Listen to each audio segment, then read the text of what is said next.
wonder if we could just settle our minds to the task. And Josh, I am very conscious of your demonstration. Bruce, build your capability. Could I invite you, please, to start with the Karakia? Sure, matua. Mi noi tātou. A he honore kororia ki te atua he maungarongo ki te whenua whakaaro pai ki ngā tangata kātua āmini. He mua koe a mātua e iukua, he tōitoi a mātua mahi katoa.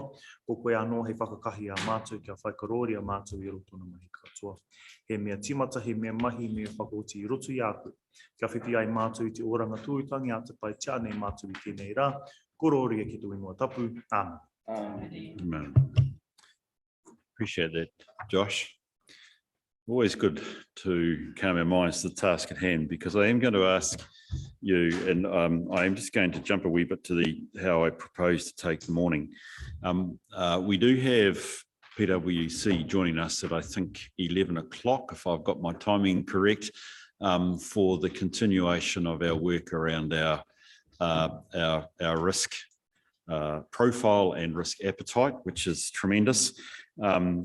And I'm also wanting and recognising that, particularly when we get to public excluded, there's some really significant stuff around asset management, which seems incredibly important, and also a chance to hear other matters that are inside PX. So what I actually anticipate trying to do is to go reasonably quickly through the papers with a view that by about 10:15, when other councillors have been invited to come, we're in a position to deal with some of those matters that we propose to do under PX. So under some reasonable discipline, I don't know who's told me that, it's probably from Heather or James, to stick to my agenda. So that's quite good.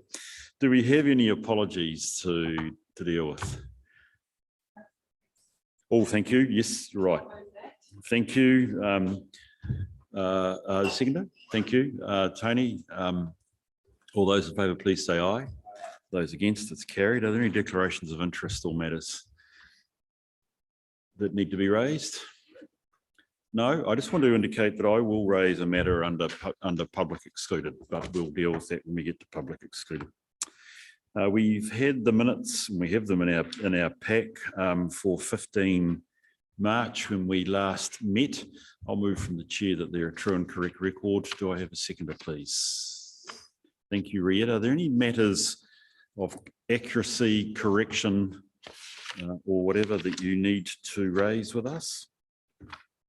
Pretty much like the meeting that I was in, which is really what counts. I'll put the motion. All those in favour, please say aye. Those against, it's carried. I don't know there's any leaves of absences.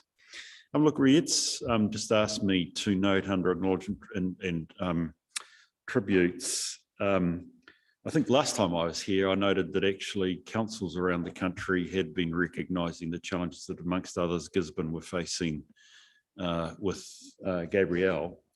And Riet just raised today that perhaps we should just pause and acknowledge Wellington City and the challenges they're facing around Loafers Lodge.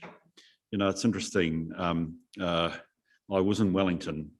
In fact, I was probably literally about 500 metres from Loafers Lodge and knew nothing of what was happening just down the road. And yet, here we have emergency services, and I know there's a bit of politics now around fens and their equipment, but there was human tragedy and loss of life, which is something that we have experienced here through Gabrielle. So I just want us to reflect and pause for a moment, recognising Tori Whanau, the Mayor of Wellington City, leadership she's showing, the challenges that the council will face clearly around things like building warrants of fitness and consenting and all that stuff that we know, if I can say it from Gabrielle, they will go through. So just pause for a couple of moments while you think of our colleagues down there. Thank you for that. No public input or petitions that I'm aware of, or extraordinary business. Just reflecting that we've got two halves today, our meeting, but the workshop that follows. I've had no notices of motion, or and we haven't adjourned any business that we're bringing up here. So that gets us straight into section 10 as far as I understand. And if we could, I think Steve, probably you'll go straight to 10.1, the Council Strategic Risk Management Report. Thanks, mate. Thank you. And through you, Chair, I will introduce the report and then hand to my colleague Dan. Dan is our new risk partner. When I say new, he has been enrolled for 6 months and has been taking on the management of the reporting on council strategic risks. So I'll shortly hand to Dan to speak to the body of the report, but just to advise the committee that yes, this is the quarterly update report across our strategic risks. We have a number of strategic risks still to go through our residual risk assessment process. And I think this is a reflection of the live risk environment that we are working in, that later today we have our second strategic risk workshop, which will complete our reset of our suite of strategic risks and our associated risk appetite in light of the impact of our cyclone recovery work on council service delivery. And I think the other aspect to that is that the full extent and impact of recovery on council's service delivery is still being determined. So our management of our strategic risks will continue to evolve and adapt and be updated as our operating environment changes.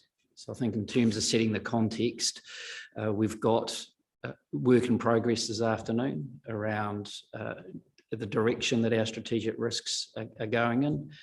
And I'll now pass to Dan to talk to the here and now of our strategic risk management. Welcome, Dan. Appreciate it. I was aware that I should have acknowledged you as well as coming in. So welcome to the, I think, first time appearing in front of the meeting. We're a friendly bunch, buddy. So I look forward to what you've got to contribute. Thank you, Stephen. Thank you, Chair. To the Chair, I take this report as being read. The report before you provides an update on council strategic risk activities for the period ending in 30 April 2023. As part of the process, the residual risk assessments are regularly evaluated to provide updates on the control environment and the management of our residual risks within the framework. The last strategic risk report was in March. In that space, we were in the immediate aftermath of the cyclone Gabrielle.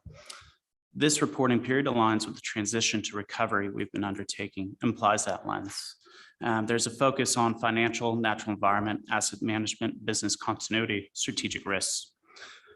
This report is presented within that context of our strategic risk and appetites, which were decided upon prior to the cyclonic events of this year. The workshop this afternoon will give us a chance to reevaluate. Presently, our financial and asset management strategic risks sit at a residual risk assessment of serious outside of our appetite. Regarding our financial strategic risk, we reported in March there would be major financial implications requiring reprioritization following Cyclone Gabrielle. Since then, we've been able to assess with greater clarity what the near-term financial implications will be. Under our current risk appetite framework, cost impacts of $2 million or more are outside our budget are considered serious. As at 30th of April, the known costs associated with recovery were creeping towards the 2 million mark, and we can foresee that in the near term, they would exceed 2 million. As such, our residual risk level increases to serious, reflecting the potential for serious long-term financial impacts, as well as us continuing to take a prudent approach to the council's finances. The asset management strategic risk is defined as a failure to provide a fit for purpose, safe, affordable, and sustainable assets in the community expects over the long term. Our asset management strategic risk still remains as serious. Later this afternoon or this morning, we have a deep dive with Lifeline's director, David Wilson, to go over this. He is the risk holder for asset management and will be able to explore the intricacies of that risk in more depth. So as such, I refer or defer any questions on that to that session. The impacts of the cyclone are still being understood, and management is working through that and taking a proactive approach to balance our BAU and recovery priorities. For this quarterly report, there are no notable changes in our strategic risks for civil defense, procurement, health and safety, people and capability, fraud and corruption, legal compliance and capital projects. However, they are covered within the report. Within the next quarter, we anticipate both Kiwa pools and civil defense centers to open. These will be factored into the next report. They may have an influence on residual risks for civil defense, business continuity, capital project strategic risks. And as mentioned before, we have a deep dive later this morning with Dave Wilson to cover off our asset management and strategic risk. I'm happy to take any questions on this report and consider as read. Thank you, Dan. That's well done and comprehensive. Folk, do we have questions for staff on the report? Yes, Tony. I've got plenty of questions. And I guess some of them sort of fall into a couple of main themes. So you made a comment, Daniel, that risk management was still to be determined and the recovery cost is still to be determined. And that really was a theme that I pulled out when I read this report, probably exemplified by paragraph 8, which talked about the full impact on key roading, water, stock bank infrastructure, the cost still to be assessed. And really, I'm wondering, when are these costs going to be assessed by? I think I need to know that as a councillor. If I'm 3 months down the track, it's understandable that a lot of this stuff is still quite fluid, but at some point we're going to need to know numbers, and I know it's an ongoing process, but I'd like to know when you think the different areas are going to have a price tag attached to them, because the unknown is part of the discomfort in the community and also around this table and around the council table. So I guess that'll be the one theme. And maybe if you can answer that, then I'll go on to the next thing. Oh, sorry, my mic is on. I'll take that question for the chair. So in terms of that, we have some preliminary estimates, what we actually do, and some of the asset management deep dive later this morning will go into what has been assessed so far and what are the implications associated with it. What we were saying in this particular one's why the risk appetite was up over this into the serious area was what was not covered by insurance, what is not known at this stage that won't be covered by insurance. What we're working through and the unknowns, the implications to us is what is the fire rate that we have from Wakate. And so that is a huge unknown. We know 30th of June, but then going past that, what does that mean? And in terms of the overall impacts to our network, we will make assumptions and you will have that soon coming out with regards to the revised 23-24 annual plan that will come to sustainable drafty of what we've provisioned in that coming year. But as it says, the next 3 months on how that was and what are we doing, it comes into the 3-year new program. So that where we are is a lot of it is dependent on how we actually roll out and how we will get that from what Kotaka said is the biggest asset damage. So I'll carry on. So thanks for that, Pauline. So just looking at, say, page 15, paragraph 17, the final sentence here talks about additional financial risks arising from the recovery, including additional impacts to cash flow, operating costs, and levels of service following the cyclone. I've just put a note here, explain. What I still don't understand, you've talked about recovery costs topping potentially 2 million. In other words, that falls outside insurance cover. Is central government's announcement on the recovery funding going to potentially cover some of that 2 million? Or is it a case that across the board, we're still trying to calculate the costs of different impacts and the recovery costs? Because that's what this report says to me. Like, we still don't know a lot of stuff. And I don't know whether that don't know is going to be around the 2 million mark, or is it going to be 20 million? And is it going to be covered by central government's pot that they announced last week, or is it not? So I don't feel particularly confident or more reassured from what's in this report. It asks more questions for me, leaves more questions for me than it does answers. Again, paragraph 8, the costs still being assessed on stock banks and roading and water. Surely by now we must know the cost of our stock bank assessment and repairs if necessary. We must know the cost of our water assessment, repairs, beyond and necessary. And the roading, I thought we'd have a good understanding of the network by now. I wonder if that's something, Tony. Maybe in the we- deep dive. We could ask David when Yeah. he's here, and particularly under asset management. I mean, I think the questions are incredibly valid. I would be conscious that I've seen many of my other commitments around the country down the East Coast reflecting the same challenge of Yep. finding that. Let's talk with David about what is the specifics about the program to Yeah, find out. good. to That's what find I was that. thinking, probably later. Yeah, no, it's a good question. Okay, so the other sort of theme I picked up on this report, and it's a really good comprehensive report, don't get me wrong. There's two questions. One's around the well-being of staff. So page sort of, it's addressed in the latter half of the report. And I did wonder whether the list on paragraph 12, or if I jumped into the next report, I might have jumped to the next report actually. Yeah, Paragraph 48 has possibly some of the things you're thinking of. Yes. Tony. So some of you would have seen the article I circulated from the Stuff story about the council where the sovereign citizen person was attacked. And I had put a question out around that, and maybe James, you want to do it here on the deep?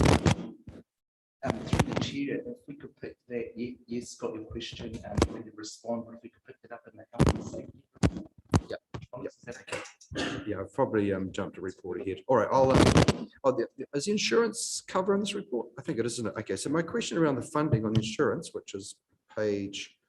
Insurance is the next item, mate. There we go. That's me. Yeah, okay. Thank you, Tony. Are there any other questions at this stage? Oh, sorry, Ria. I was just looking at paragraph 12, and we have been, and I would just be interested to know the process.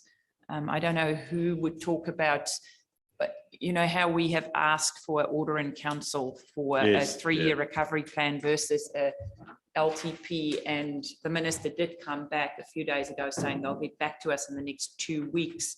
Just the process around that and what is proposed if we do not go out with normal LTP consultation. What is the process for us to get our 3-year recovery plan sorted? Thank you. So under the emergency legislation, they will allow to consider orders in councils.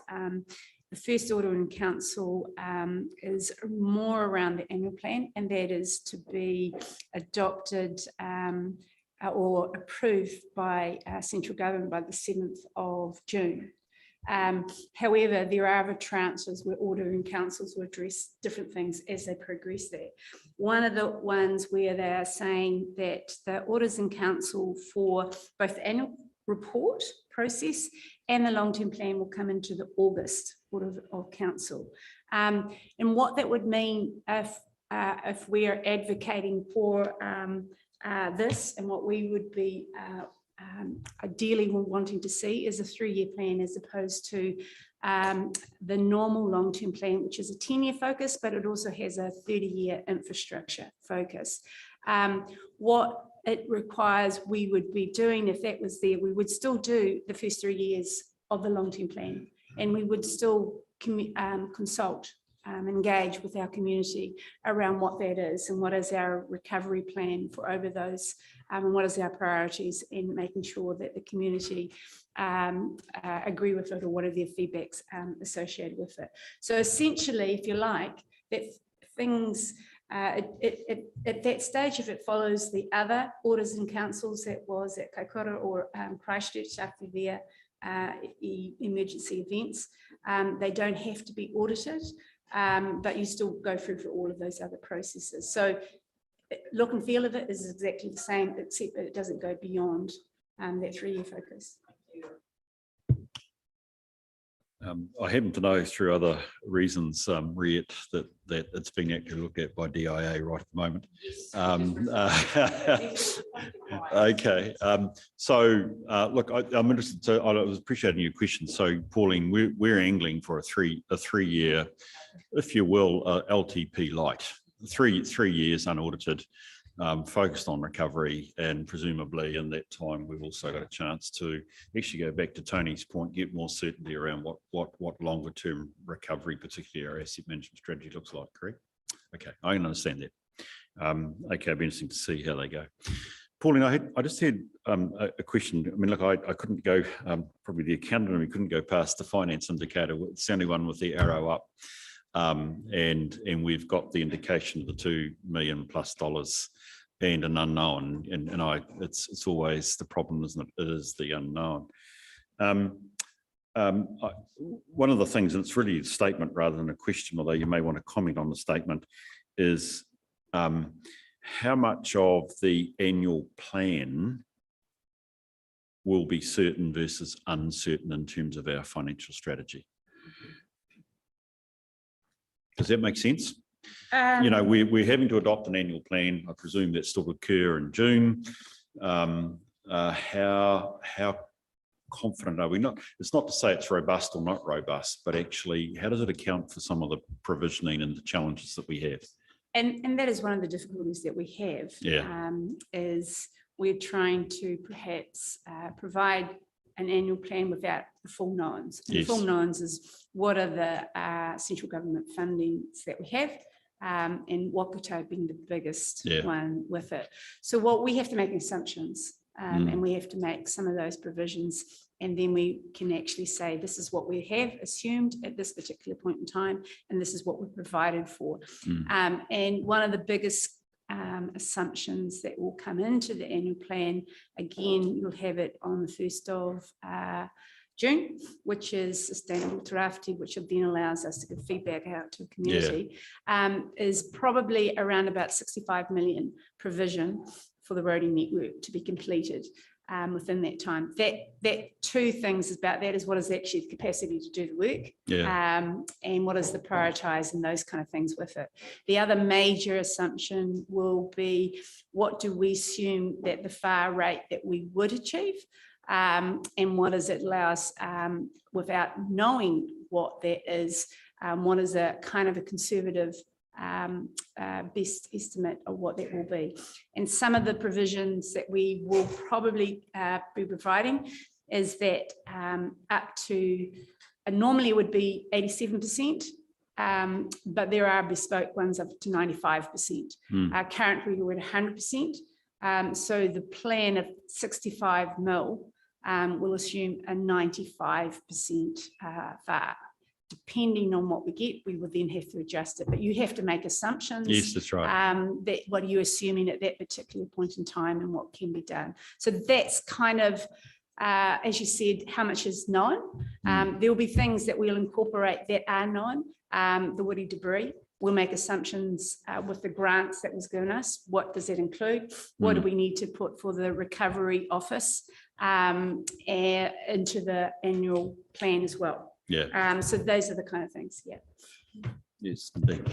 And just to add to that, in terms of risk management, one of the considerations in there is that in the last financial year, we've had about 4 events.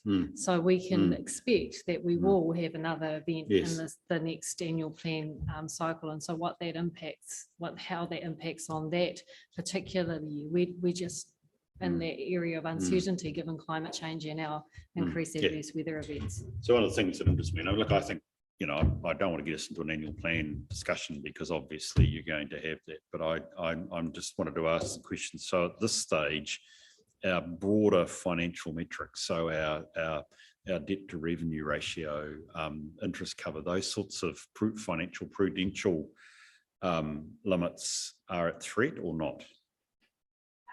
No, we will be around the debt, actual debt will be around about 148. We were assuming that the year 3 would be 145. So it has gone up for 3 million, but that's just the assumption of what we're actually providing for the Waikato provision.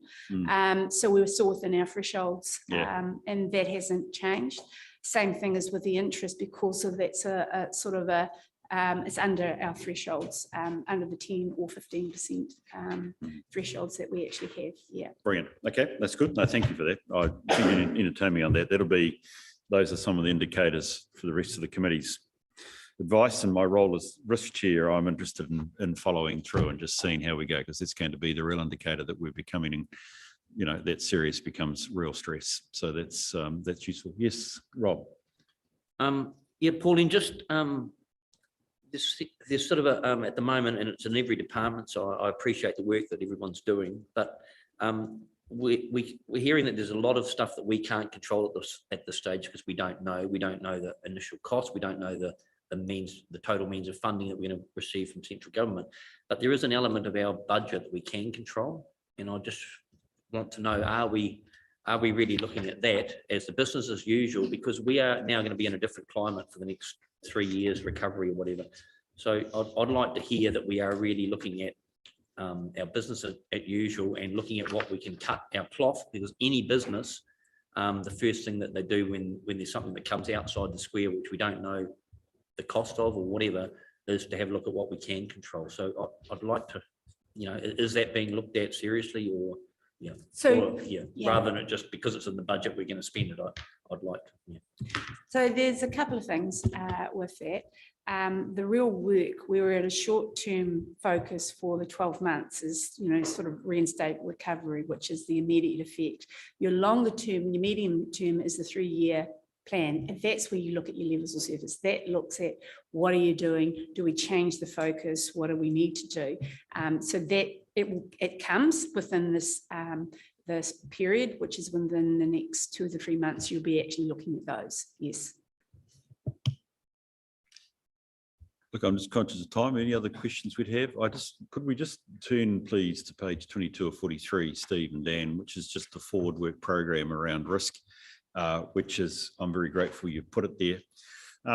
Steve, one of the things that perhaps I would be keen in the next meeting is actually, because clearly we've been focused on risk profile and our risk status, is actually the status of our internal audit work and our assurance. So we're having lots of good discussion around big risks, around the controls we have and mitigations that we're taking. But our internal audit work is actually really important. That insurance program is really important.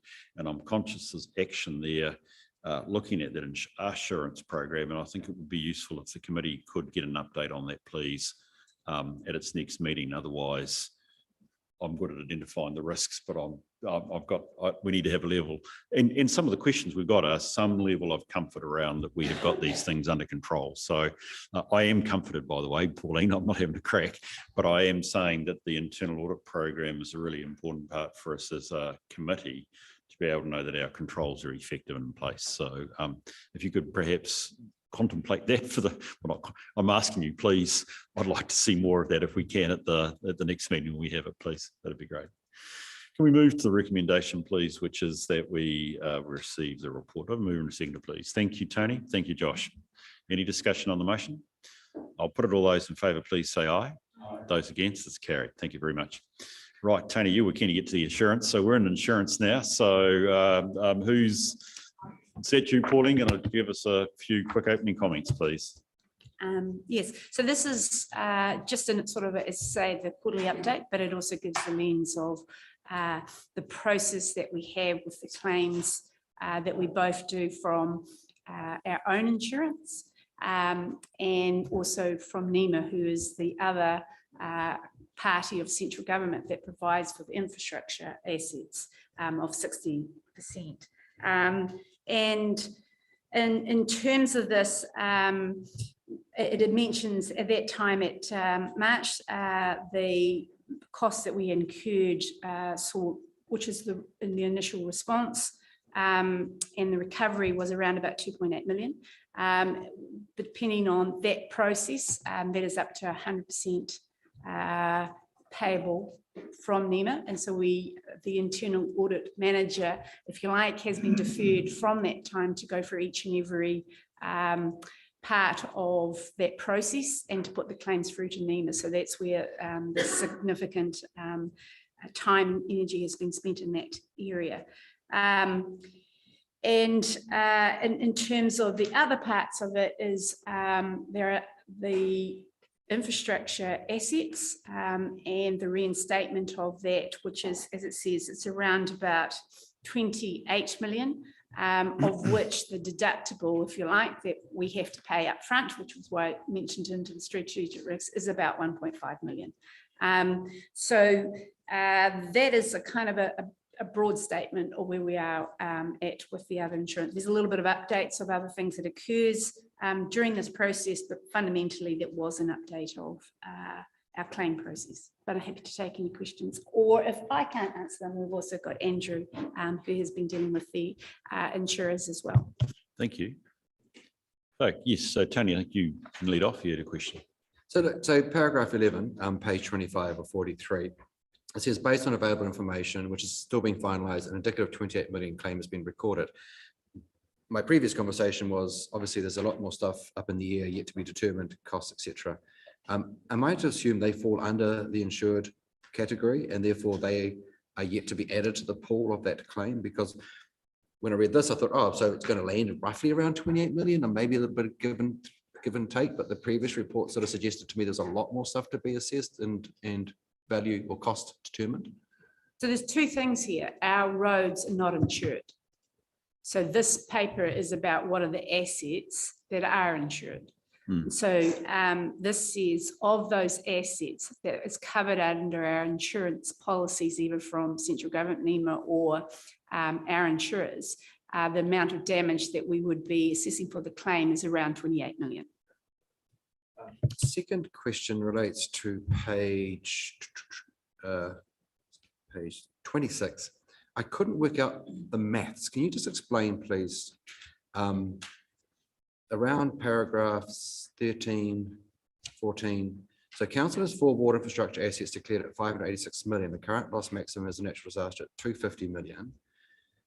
Council's loss limit at paragraph 14 is expressed 100% gross amounts. I couldn't work it out. And then like 14, paragraph 13 to 18, and the BOPLAS total is 500 million. So what if that's exceeded? I mean, that's not Hawke's Bay, obviously it's Bay of Plenty, but they get smashed all the time. So I just couldn't work out the maths. Okay, so it is quite a complicating factor. In paragraph 17, it says, what is our insurance and what are the deductibles associated with that insurance? And the first one, it says each and every event, we have a deductible of 1.5 million. The second, there's two other thresholds which take into account. It says, yes, you have your total assets worth over 500 million, but the total loss in any one event is estimated. This is the maximum amount that we pay out, which is 250. So that's your upper limit, okay, for us. And then the second part is because we belong to a group, it looks at any major event for all those other councils within that group, and then the maximum payout for that group is 500 million. So that all of those things is part of our insurance policy that has to be taken into account. At the first one, we've intimated it as 1.5 million as our own deductible, but those other breaches could be reached if we had a total loss event that was greater than what we've got allowed for our upper limit. And then if there was significant damages for everyone else within our BOPLAS group, then again, that's taken and it's prorated against those that are, you know. So it is possible then our actual 250 million cover would be reduced in the event of a BOPLAS wide significant event which topped 500 million. It would have to be something like a 0.9 earthquake in the Bay of Plenty, which affected us badly and really affected them. Okay, thank you. Yeah. I think, Tony, you might recall, and I'm sure we will over the course of maintaining our knowledge around the insurance with Aon, our brokers. Let's remember that the 250, which we are now proposing goes to 293, is the so-called maximum probable loss. So looking at all the different scenarios that Gisborne could face, the maximum probable loss is assessed. It's a calculation. It's what the insurers do. 293. It's unlikely. In other words, it's unlikely we would lose all $586 million in one hit. I mean, if we do, I was about to use a word that I might need a swear jar for. Yet, you know, obviously it's catastrophic, but it's most likely to be under our assessment of 298.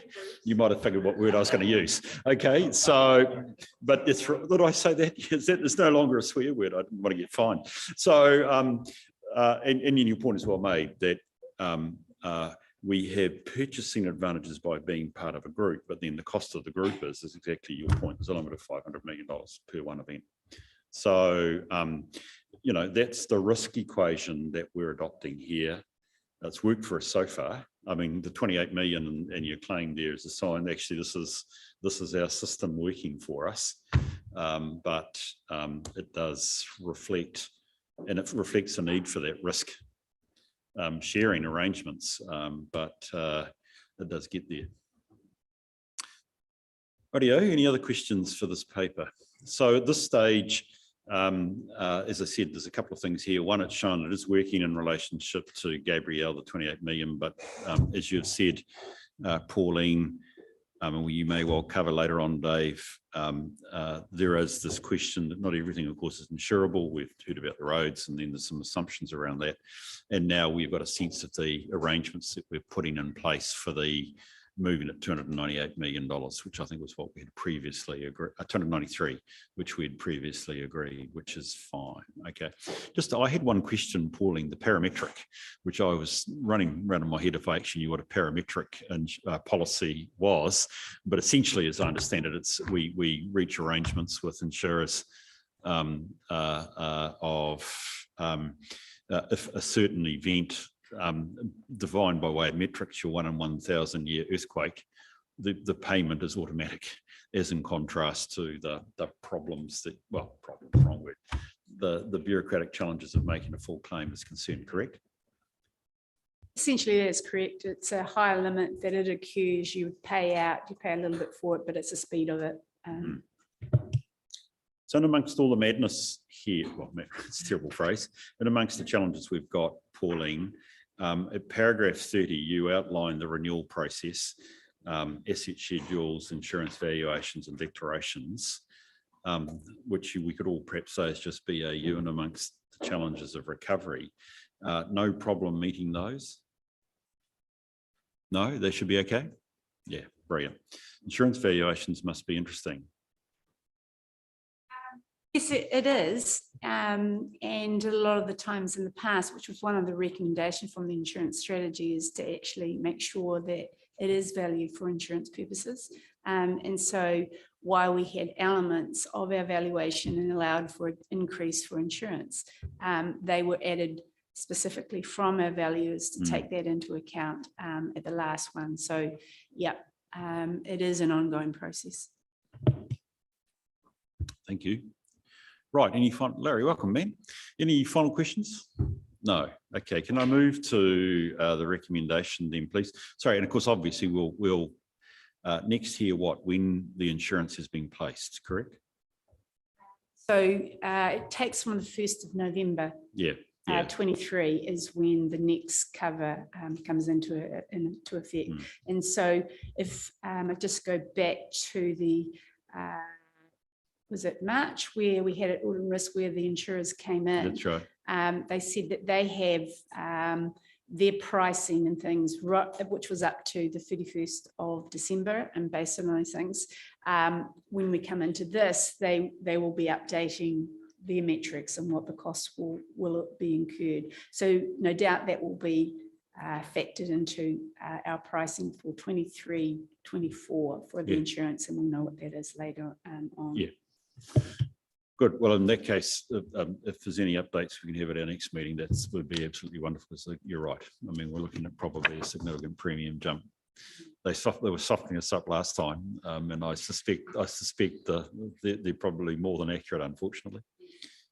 And it's, dare I say, even an assumption you'll have to take into your annual plan. Can I just move to the recommendation that we note the contents of the report? Thank you, Tony. Oh, you asked a question? Just one, so I didn't understand. Paragraph 14, page 25 of 26, paragraph 14. Council's loss limit is 250 million. So we're insuring for 250 million.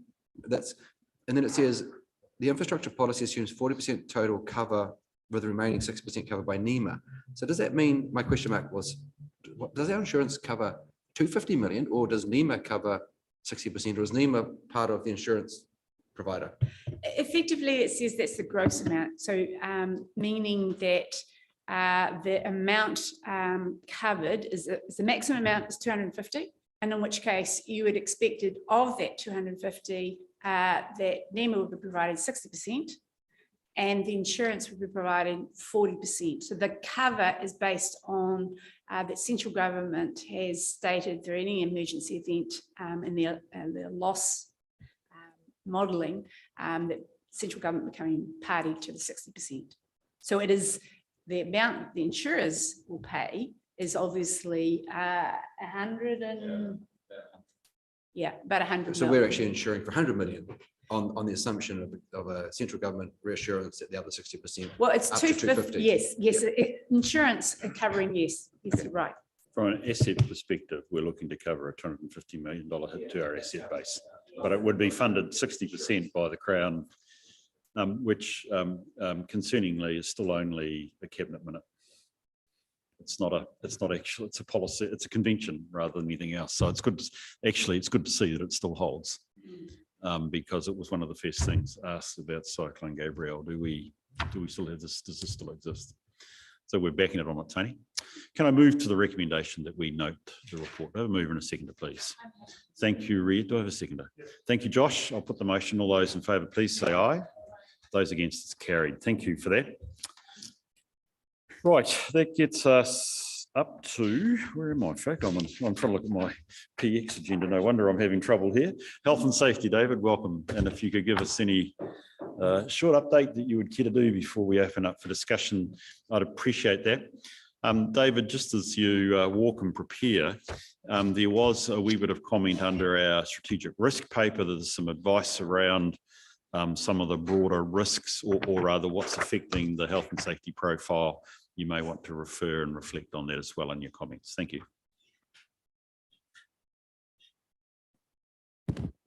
Thanks and good morning, everybody. Right, take the paper's been read.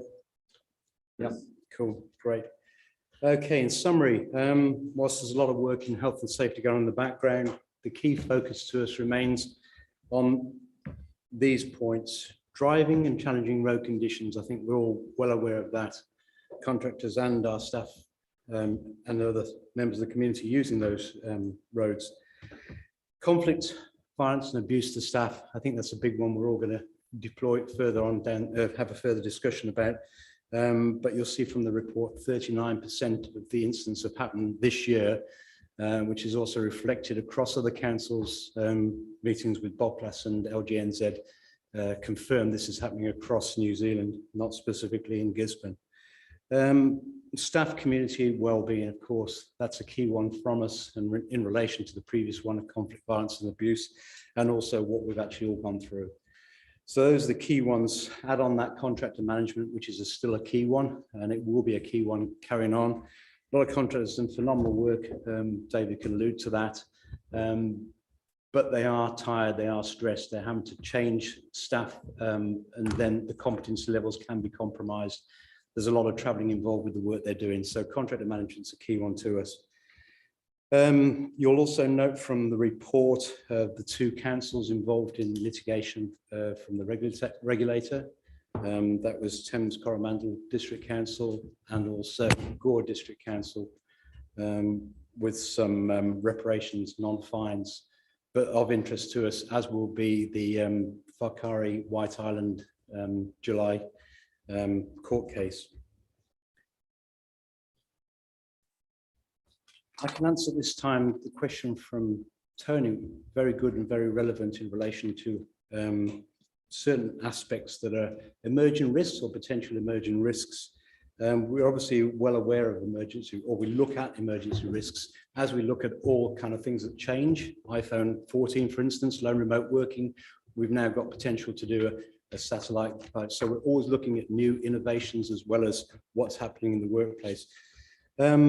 Solcit, I don't know if we know, but it starts off in America in the early 70s, and it's a group of anti-government litigists, activists, protesters, and conspiracy theorists.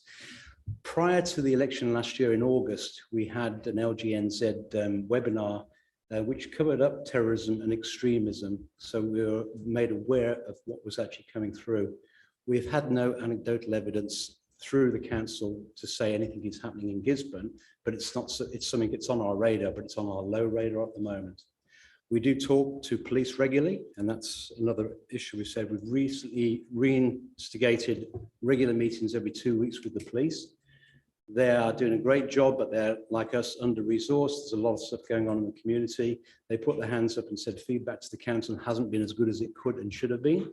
They are trying to affect that, and we have seen a progressive increase in the last 4 to 5 weeks with the relationship with the police. So it's getting better in that respect, Tony, and that answers, I think, one of the 2 questions in relation to how we track. You do raise a good point about the online threats. Our comms team are actively censoring rude and objectionable posts on social media, and that's something we're cognitive too about how it affects them, what they're actually seeing, what we don't all see.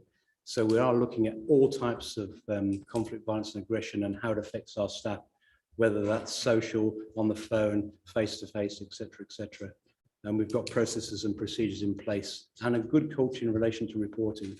As you've seen, we're probably pretty good on our reporting on the conflict, violence and aggression. Yeah, I think that's probably enough. I'm happy to answer any questions you have. Thank you. Oh, James, you want to confess? Through the chair, if I could just add a couple of comments as well. We're aware that there are a number of authorities that are constantly undertaking threat assessments. Nadine and I enjoyed an audience with the Government Communications Security Bureau in November of last year. It was a first name basis only, that's their policy. But they spoke to us about the work that they do, and whilst we might think that that stuff's not being done every day, it is. Incidentally, they did say that they hoped to have to contact us, but they wanted to reassure us about the sorts of work that they're doing to monitor this sort of behaviour in the community and open up lines of communication with us. So that was quite reassuring. Anton only, was reassuring us that there is a number of things that they're doing constantly to monitor this type of behaviour, and should we need to be made aware of anything, they would let us know.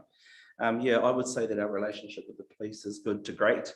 We also enjoy their presence as part of our KEG environment, which gives us, you know, a leadership to leadership opportunity to communicate on a regular basis. That provides us with an opportunity to bring anything to the fore as well. So I think, you know, we're in fairly good stead where the police are concerned locally in terms of the relationships that we have through different environments as well. It's a constant work on, and as David has mentioned, there is an increase in staff abuse, and that's across the nation. In that regard, I hope everyone's wearing their pink shirts this Friday as we speak up, stand up against bullying. We are launching a campaign in a chorus with other councils, particularly focused on, you know, staff and abuse to staff in the public environment. Just in addition to the online stuff, quite difficult to track the wider social media environment, but we do a good job with our stuff, and anything that's raised and brought to our attention, if it does warrant it, we will refer it to the police. We have had to do that in the past. Thankfully, it's not too frequent, but if it warrants it, we will. And the other thing is, you know, in terms of internal communications coming through to us, we do have filters in place that we're able to sort of make sure that we're monitoring that from an IT perspective as well. So hopefully I can confidently say we don't, you know, like triggers for swear words and that type of stuff are all present in the sort of matrix, if you like, of measures that we take to ensure that those sorts of things don't come through to staff. We're undertaking an internal review around our security protocols as well. So that extends not just to sort of the internet or cybersecurity space, but you know, to our front desk area, and ensuring that we practice more lockdown procedures, etc. Also meeting next week with the corporate significant interest group, which we'll be talking about some of these matters because it is a national issue in terms of the increasing rate of abuse that frontline staff in particular are receiving, and it's not just peculiar to us in local government. Cheers. Thanks, James only. Right, Tony. Thank you both for addressing that in such detail. On the back of that article, which I'd attached, what I noted in the article was that several incidents had not been reported by the staff member, and obviously things had escalated. So I really wanted to be reassured that our staff understand the importance and that we've got policies and protocols in place to really report it not that they just have to take it on the chin, because as we all know, there's always a pathway to an incident. And when people look back, they go, oh, okay, here was a red flag, here was a red flag, but no one added it up or no one reported it because they just, well, I'll just wear it on the chin. It's only Crazy John coming up the account having a recovery. So long as that's in place and our staff are going to be protected, because we all know our staff right now are absolutely tapped out. And we also know in this community, there is actually really strong voices flowing out of the anti-COVID rhetoric, where people don't necessarily trust establishments. They don't trust the Crown. They don't trust us. So I think, and these stats, these 39% reflect a growing disquiet in the community. So it's only a matter of time, unfortunately, before something lands in our space, I think. So I'm really happy to hear. And that's what I want to know, that our staff are going to be safe. Thank you so much for your work. Good points, Councillor, and certainly this campaign that we're running will provide an opportunity for us to sort of echo that staff should speak up. Incidentally, we also have, in addition to all the channels that they can report to internally, their team leaders, their peers, managers, myself, Dave, whoever, director, CEO, we actually have a hotline as well that's third party to us, which provides staff an opportunity in all its forms and all its glory for them to report and speak up. Cheers. Oh, yes, Colin. Thank you, Chairman. I have to apologise to everyone. My hearing is really bad, and I missed the early reference that we moved on. I thought we were focusing only on finance in the first part, and I had lots of questions to ask around some of the other risks that we had in the previous subject.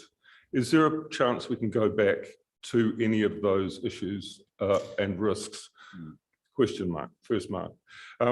Speaking to this report, risk to people, I get a lot of comments from fellow drivers that road signs and bad signs and signs left out for far too long is a major risk, I believe, out there on the roads, especially with the amount of roadworks.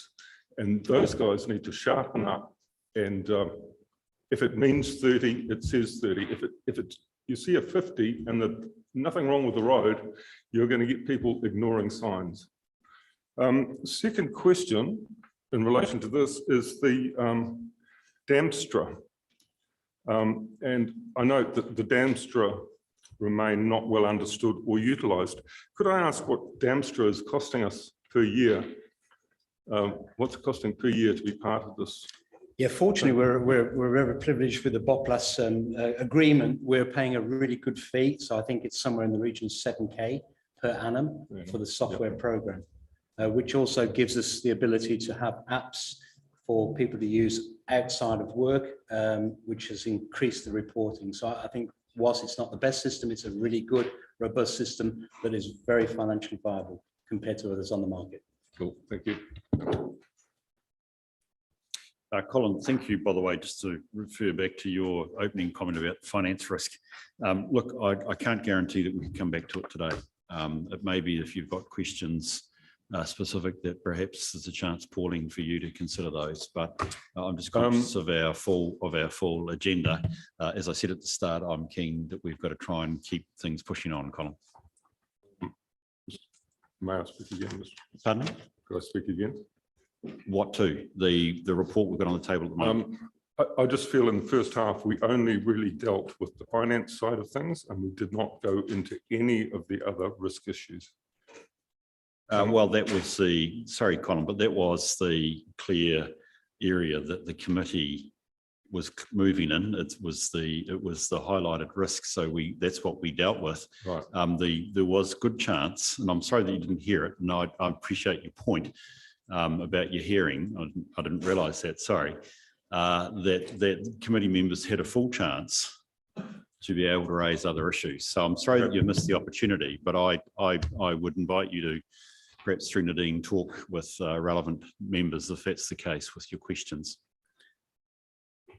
Right, with David's health and safety report, were there any other questions that people wanted to raise? Was there any comment you wanted to make about Colin's comment about contractors and road cones and traffic signs? It's an interesting behavioural point, David, and both Dave W's wanted to actually respond to that because I think we've both got appropriate answers. But I think Dave. Oh, David, was David going to do that? Yeah. You put it on first. Thank you, Chair. So we're compliant with COPTIM, which is the guidelines we have to be compliant by. As the committee's aware, we make no apology for the road cones we put out because we're trying to keep our people safe. We're still having incidences of near misses. We've still seen fatalities across the country. What we are moving to is looking at sites where we know that we have people who keep messing with the road cones or changing layouts on us or things disappearing. We have got an approval to be able to put through what we're calling more permanent signage. So you'll see them attached to a 4x4 post rather than just being left there. When it comes to whether or not people think they need to slow down, we don't just put them out for fun. They are audited to make sure. So we do have staff that go out to specifically manage the traffic management across the district, and there's a lot of it at the moment. A lot of things, please remember, you can't see what we can see on the side of the road. You can't see what's been eaten out. You can't see the dropout. You can't see things that you don't see when you're outside the vehicle, you can. So for a lot of it, they are out for a reason. If there's stuff that shouldn't be put out, then the teams will take it away. So our GDC staff will do that as part of their network inspections, but we also have our traffic manager who is out checking and auditing sites as well. Thanks for that, David. Any other questions for, I actually was just going to reflect on the road cones, my experience from work in Christchurch. You know, when we're faced with a Gabrielle, they are a frustration, but the circumstances dictate it. So thank you for that update, David. That's really helpful. Colin, David, I just had one little follow-up question. It was partly from the other paper, which was to work with the contractors. You've indicated probably in a heightened risk environment for our contractors, both time and also actually re-access into areas that have been affected by the floods. Combined PCBU, presumably the primary responsibility to develop the risk management plans around that is theirs. So perhaps just remind me what our role, your role is in that. Thanks, through the chair. Overlapping duties is pretty significant, section 34 of the Act. As you say, contractors will have the main influence of the work site. However, I get regular reviews and SSSPs to review, which is part of the documentation. What are they saying they're doing? The most important thing is the assurance and verification, which I work in line with Dave's team to visit sites to actually see what they're doing, to see it accurately reflects what they're actually doing on the paperwork. Outside of the SSSP, we need to be assured of the stress and fatigue on these guys.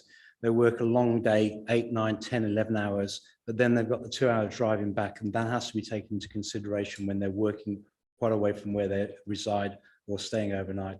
So that is something that we do in relation to our contractor management, to have those discussions about how they manage stress and fatigue, how they manage that in addition to the risks involved in the work they're doing. Yeah.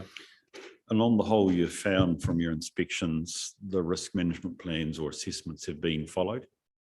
I would say absolutely, yes. Yeah. There's been 1 or 2, that's why we do the job, the assurance and verification. There's been 1 or 2 situations which we've corrected, but that's a proactive approach to health and safety rather than a reactive, what's happened, what went wrong. Absolutely. Brilliant. Thank you for that. Any other questions? We're right with health and safety? Can we move to the resolution, please? Which is on page, found it, yes, page 31, which is that we note the contents of the report. Thank you, Tony. Do I have a seconder? Thank you, Rob. Appreciate that. Any discussion on the motion? I'll put it. All those in favour, please say aye. Those against, it's carried. That's the end of the public section of our meeting, and it's time to move into public excluded. On page 43, you have got the resolution that we move into public excluded for those matters. Thank you, Riet. Thank you, Tony. Is there any discussion on the motion? We're comfortable? Good. I'll put the motion in, please. All those in favour, please say aye. Those against? It's carried. Thank you very much.